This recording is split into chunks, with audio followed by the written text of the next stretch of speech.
All right, well, welcome to the online virtual academy. Today we're going to be talking about what I think is a very important aspect of the police department, and that's the crisis negotiations.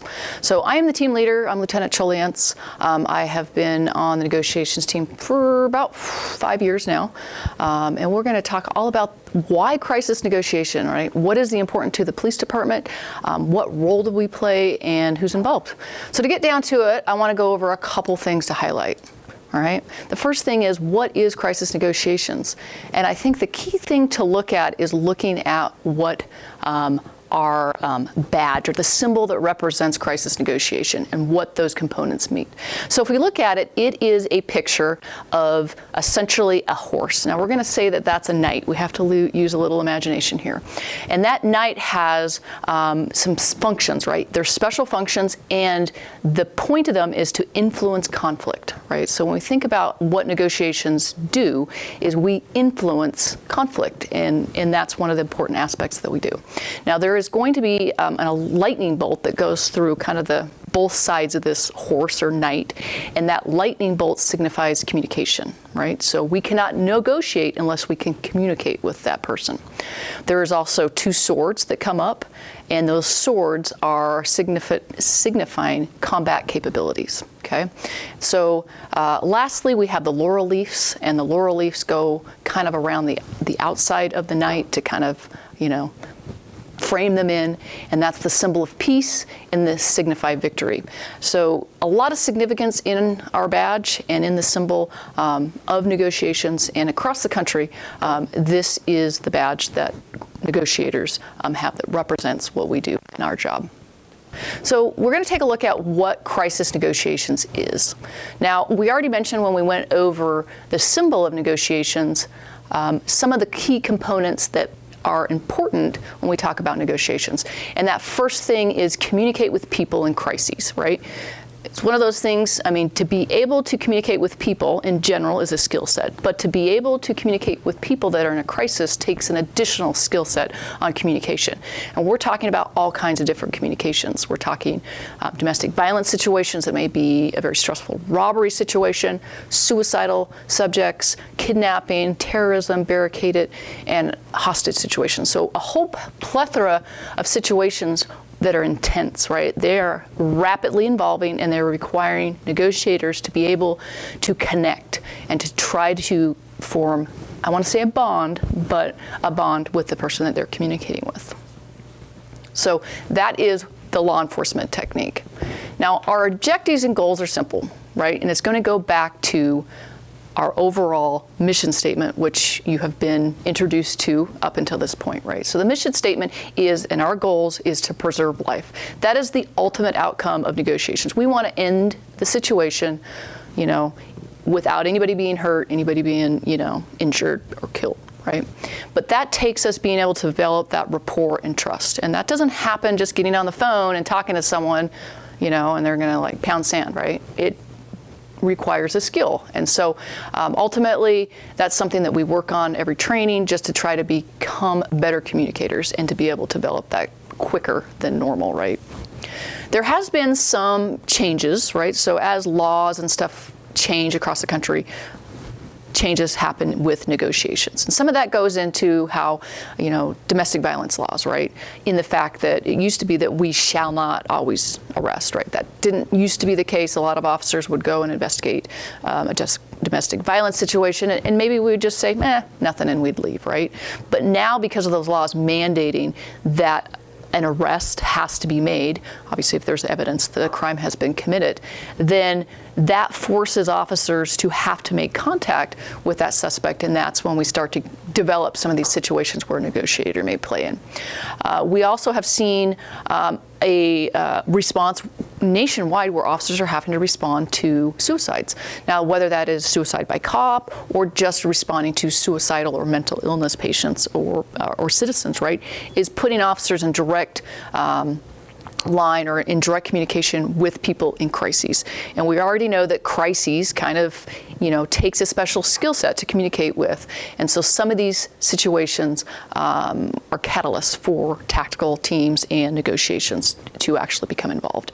One of the things that we have seen a rise in, especially in our community, but honestly across the country is veterans, right? We know that Iraq and Afghanistan has ended, but I mean, that is one of the longest wars we've had with combat status. And so a lot of vets are returning home with PTSD, and PTSD creates some interesting aspects for us in law enforcement to deal with, which again, communication, right?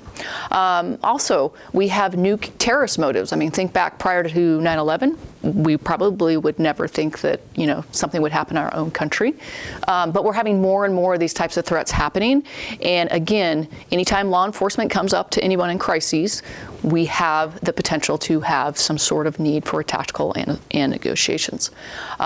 Emerging technology has also created, I mean, think back to social media. I mean, we have, you know, kids, you know, posting on social media that they're gonna, you know, go to the school and kill people or whatever. These are all things that are going to precipitate a police response and are going to force us to have to be able to do something that may involve the use of negotiations. Now, one of the things that I haven't hit on is that SWAT team and negotiations work hand in hand. When the SWAT team's called out, negotiations respond as well. Obviously, the SWAT team has a bigger presence in negotiations, and I'll kind of go into some of that as we kind of move through here. But just keep in mind that typically SWAT and negotiations are going to be working together.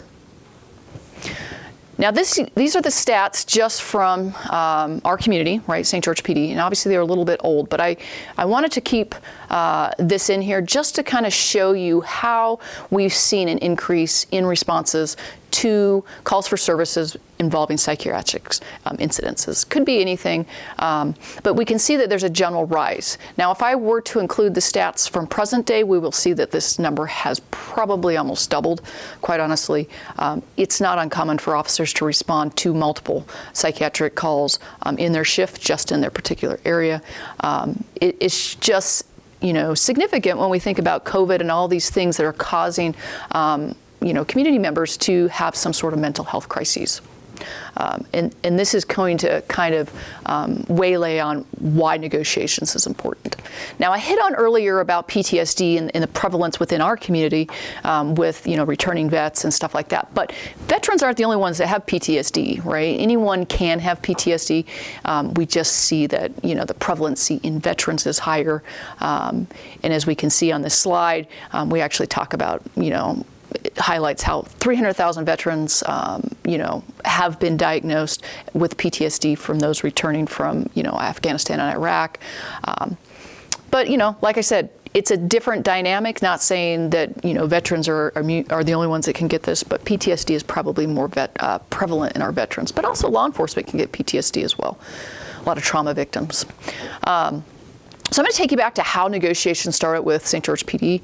It's actually an interesting story. The former chief, Chief Marlon Stratton, was our first hostage negotiator. It started off as just a simple one-man team, and it has developed over the years to present day to 9 trained negotiators currently, and we have a negotiations operation cell unit.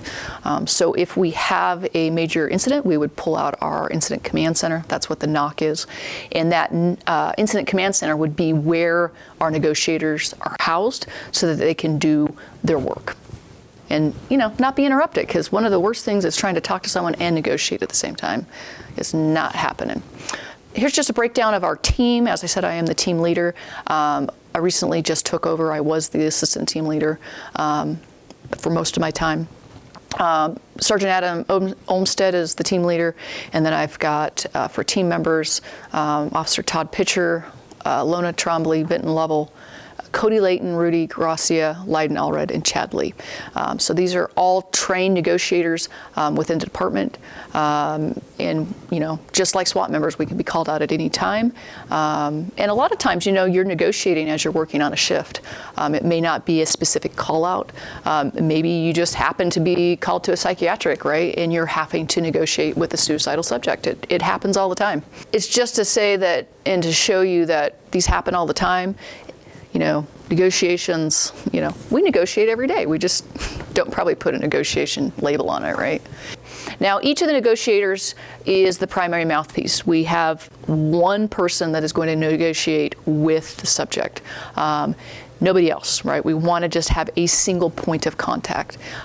They are going to also gather intelligence from the subject that's going to help us come up with information that maybe ultimately alleviate the situation and help us to have a successful outcome. Now within the negotiator, so you have the negotiator that is going to be the one actually talking to the person, but you also have a negotiator that is helping that negotiator. So it's a team of two, right? So you have the negotiator and the coach. So the coach is the only one that has direct contact with the negotiator. It's like you have to talk to the coach to get to the negotiator, right?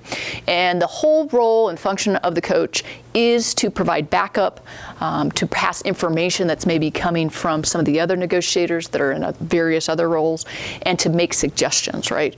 One of probably the most important aspects of a coach is to monitor for stress and fatigue. You may not think that it's that stressful to talk to someone, but when you're sitting there, and you're just trying everything you can do to try to develop some rapport and get this person talking, it drains you. The importance of a coach is paramount to successful negotiation. Autistic, bipolar, and schizophrenic. He's been off his meds for about 6 months. He believes he's got something in his brain that's going to kill him, and that's what's creating some hopelessness. We'll talk about that. No, they're not moving. Until you get rid of that gun, they're not moving. That he's had brain scans and stuff. He does not have anything wrong with him. It seems like you feel hopeless right now. He gave Grandma a hug the last time that he talked with her 2 days ago, and that is very out of the ordinary. I will give you something when you get rid of that gun. That is not safe for us. And for us to allow you to move 1 inch while you still have that gun is not safe. If he wants to put it down and walk to us. If you want to put that gun down and walk to us, we will not rush you. Now, one of the other key aspects, now I say there's key, but this is one that's really important, because nothing is worse than coming on scene and trying to talk to someone that you know nothing about, right? It's kind of like cold turkey. Here you go. It's like, oh, I don't know anything about you. How am I actually going to try to develop that rapport? So an intelligent officer is what they're going to do is they're going to be trying to gather and elicit information. It could be interviewing people on scene, trying to find family members, looking at social media, you name it. They are doing everything that is at the fingertips of law enforcement to try to elicit information that can then be passed to the coach, and the coach can pass it to the negotiator to try to get the subject to be able to start to develop that rapport. And that goes back to what we call hooks and sinkers. So hooks, negotiators are always looking for. That's something that's going to draw you into our conversation, that's going to make you want to talk more, right? Sinkers is the opposite of that, and that is anything we talk about triggers you, right? So if I bring up let's say, for example, you hate dogs. I bring up a dog, and you just go through the roof. That's going to be a sinker, and I know stay away from the sinkers, right? A lot of times in negotiations, that's going to be, some sort of relationship, finances, something like that, that's going to, quickly become apparent that we do not want to talk about that. That is not going to help you in this situation.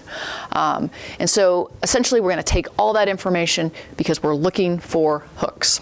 So that's what the intelligent officer is going to do. Attempt in December. Dad. 17. How's it going with Luke? He stopped talking to him. He's talking a little bit more to us. That stuff with the medical was good as far as getting him to talk. He's saying. The last one is the scribe, right?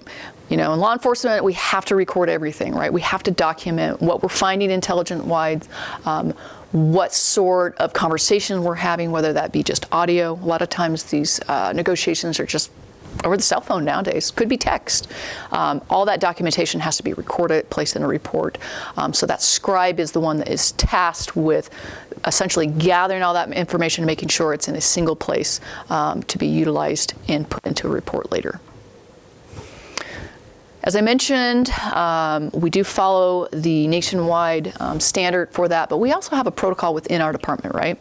So you've probably learned SWAT, accident reconstruction, negotiations, investigations. Those are all on call, which means that there is somebody on call 24/7, right, that they could be called out.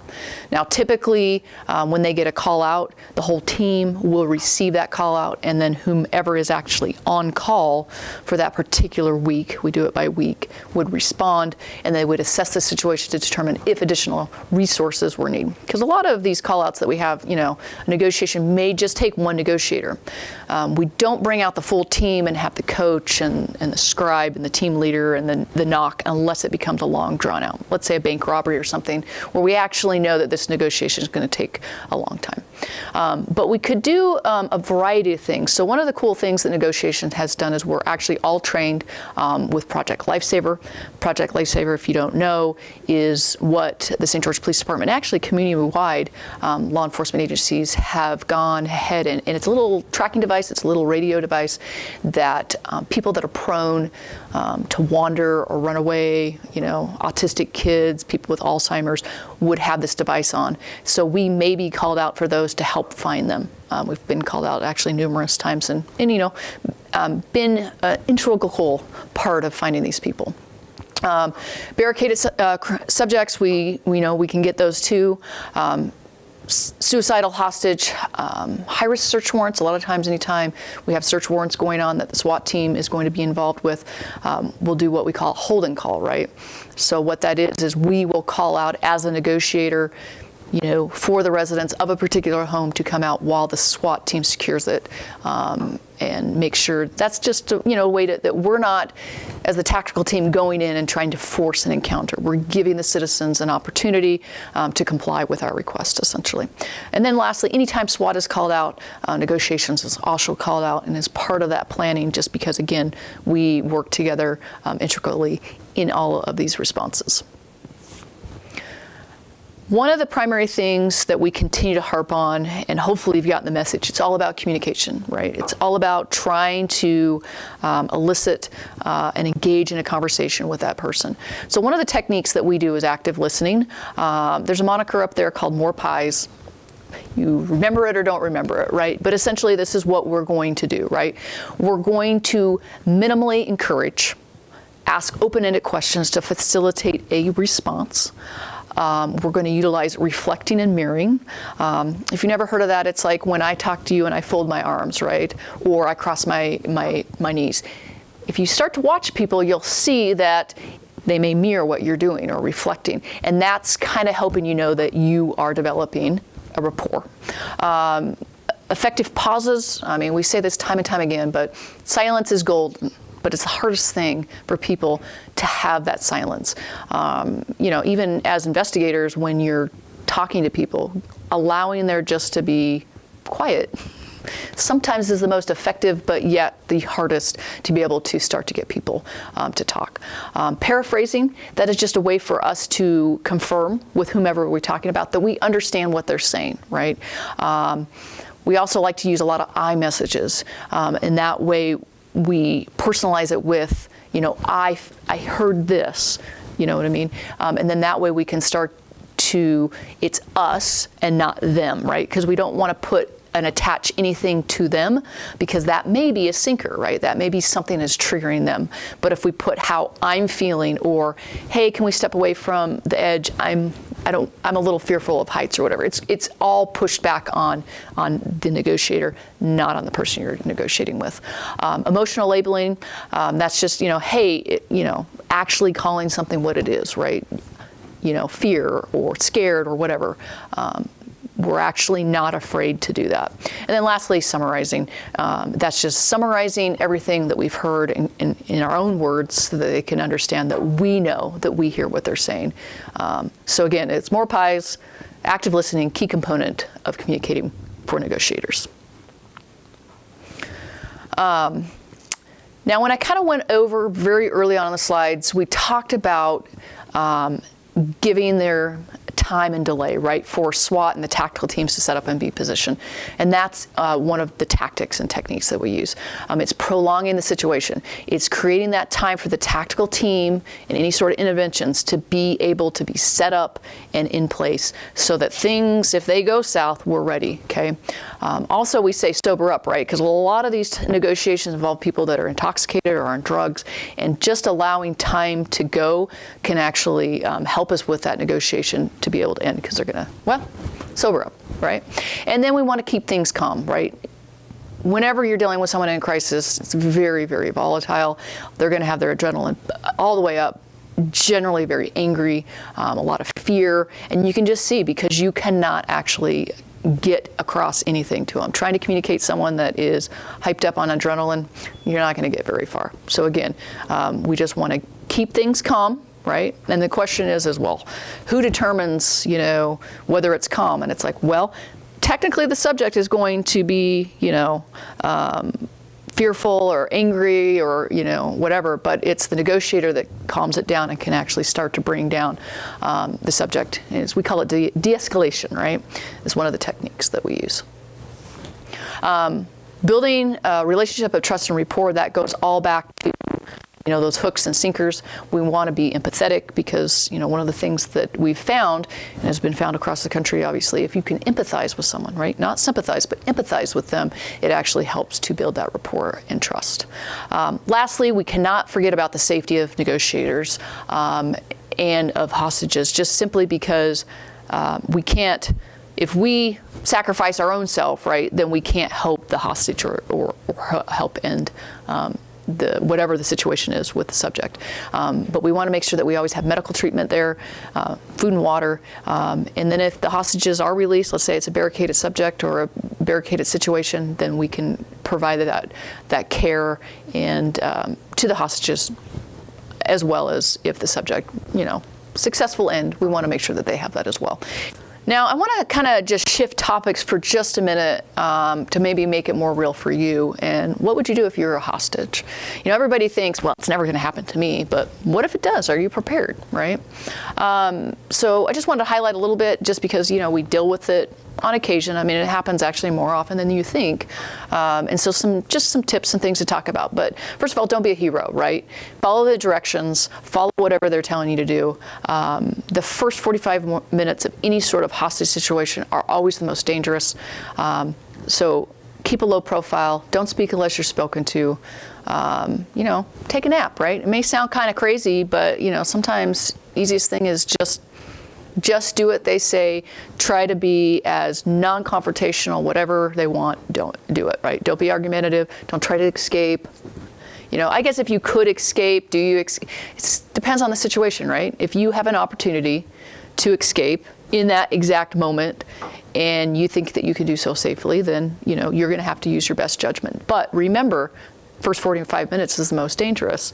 So, you know, depending on the situation, you know, I'm not going to say never do something because only you know if you're in that situation, but based on that. But be observant, right? Look out. What are they wearing? What do they have? You know, all this information is going to come into play that perhaps you are a hostage that's released. You could be providing the negotiator with that intelligence that then we can use to negotiate. And be patient, right? So when rescue, let's say when rescue does come, what do you do? You know, and I'm going to suggest that you follow the commands of whatever is being told to you, and then we will work with you to make sure that we get any information or intelligence that you have. So this, and keeping in mind what we talked about, like what happens if you are a hostage. So I'm just going to highlight this. I'm going to break out a couple things here. So we mentioned the first 45 minutes is the most important and the most dangerous. Keep in mind, most situations are going to occur within a private residence. You know, you're in your own home and somebody breaks in and holds you hostage or whatever, you know, 53% likely is going to happen.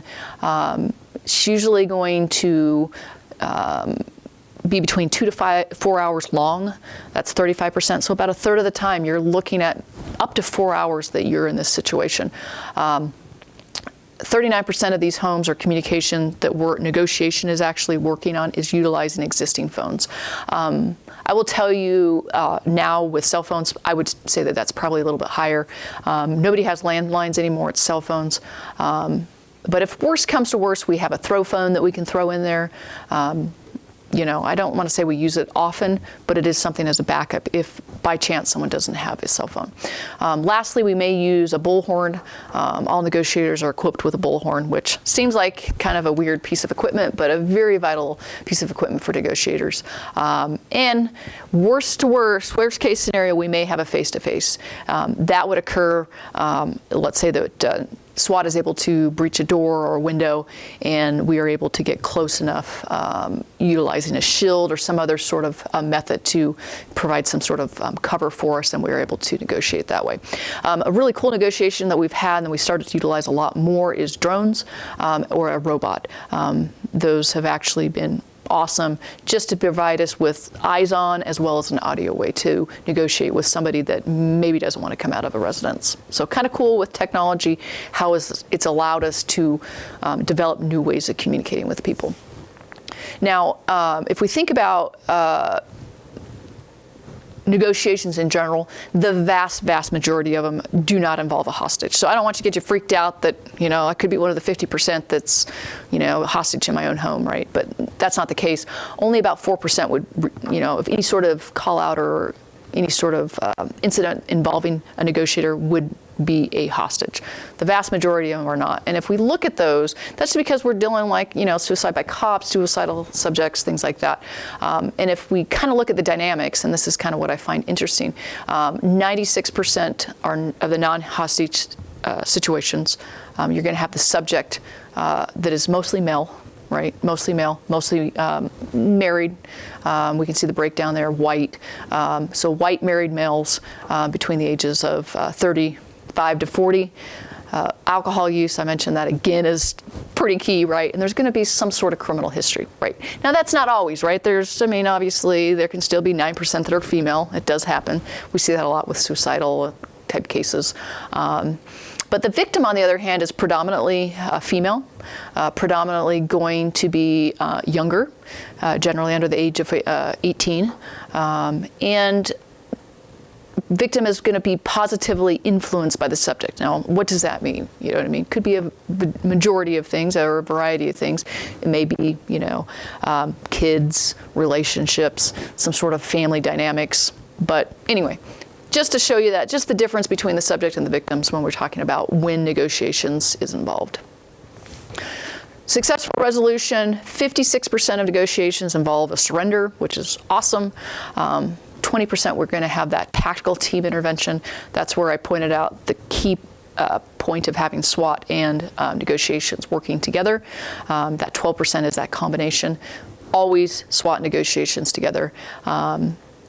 And just some highlight there, 71% of incidences were unplanned, meaning, you know, it's not like someone sat around planning how they can do something and, you know, bam, SWAT and negotiations were involved. So most of the time it's just something that was unplanned that happened. Typically they end without any sort of injuries. And then we have, you know, looks like some violence onset occurring in the beginning. There's got to be some sort of a threat or something typically that is going to precipitate a call out, otherwise you're not going to have anything, right? So you can just take a look at that, just some information. You know, we can overload you with information, but gee whiz, right? Negotiations happen. Crisis negotiators are a very vital component to the police department and to your community. So with that in mind, we also have another term, you might have heard it out there, crisis intervention team. Now, crisis intervention team is a basic level course that's taught to officers and dispatchers, actually. And a lot of the police officers within the department are actually certified, what we call as CIT, and essentially that is giving them with information and techniques to be able to de-escalate and handle situations for subjects that are in crisis, maybe some sort of behavioral issues or mental illness. It has been shown to actually increase the ability for situations to work out and resolve peacefully.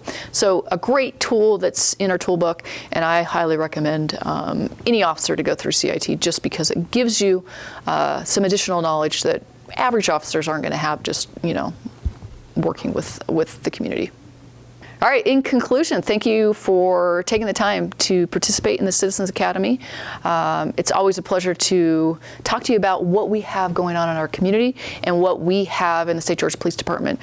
We are all about our citizens and making sure that you guys are safe, and that if we are ever called out, that we are doing all we can do to have a peaceful resolution. So thank you.